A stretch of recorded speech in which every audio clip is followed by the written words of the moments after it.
Lad McConkey, wide receiver 42 overall. Surely, Tom, somebody in Los Angeles with the Chargers, you've got an elite quarterback under center. Someone's got to be fantasy relevant. Why not Lad McConkey? And that's the argument which I think is full of pitfalls. Like, we've seen this a couple of years ago with Darnell Mooney with the Bears. There's nobody else there. Somebody has to catch the ball. And I'm just not sure that that's a good enough reason for me to want to take Lad McConkey at 86 overall on Sleeper or as a top 75 pick on Underdog. When you look at other ADP across different platforms, on Yahoo, Lad McConkey goes at 126. That's much more palatable. 99th on ESPN. That feels fine in comparison to this. But 86 just feels too high. McConkey, the Chargers traded up to get him. They moved up 2 picks in the, to have the second pick of the second round.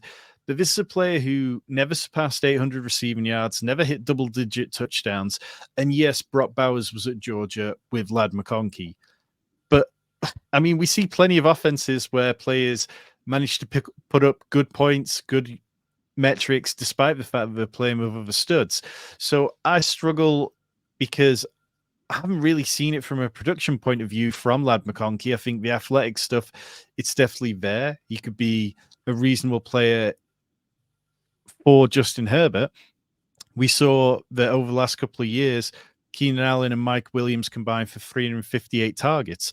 So we know that Justin Herbert has the passing volume to spray it around, to get it to players who he likes. Justin Herbert dealing with plantar fasciitis, and that's something which could linger for a while. And I just don't feel very good about this offense at all. Over the last few weeks, I've completely eased back on drafting pretty much anyone involved in this offense.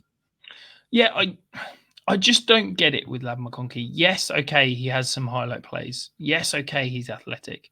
Yes, okay, his per route run numbers were fantastic. But the guy, there's a reason we're talking per route run numbers and not raw numbers, because he couldn't stay on the field in college. And we're already seeing him struggle with an injury in training camp as a rookie.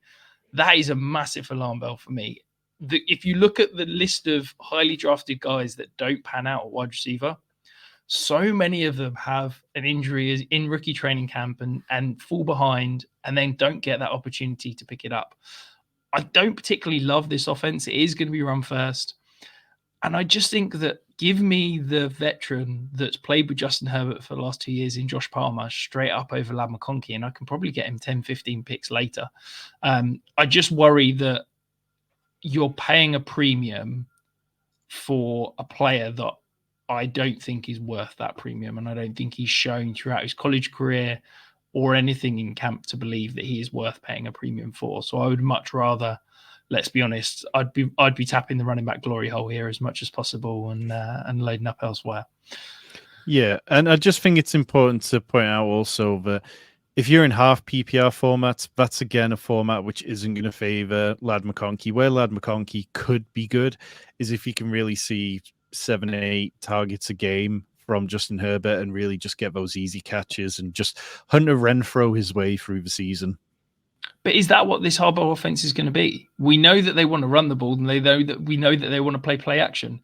You don't run the ball and run play action to check it down to a slot receiver 5 yards downfield. You run play action to attack deep over the middle of the field. It's going to be those outside the numbers deep shots that we know Justin Herbert is phenomenal at throwing. And that's where give me Josh Palmer, because I don't think whilst Lad McConkey is quick, whilst he's athletic, he doesn't profile and he's never shown to be a true deep threat that can stretch the field. And I think he is probably a slot only type guy at the NFL level. So in a high play action led offense, that's where I'm going.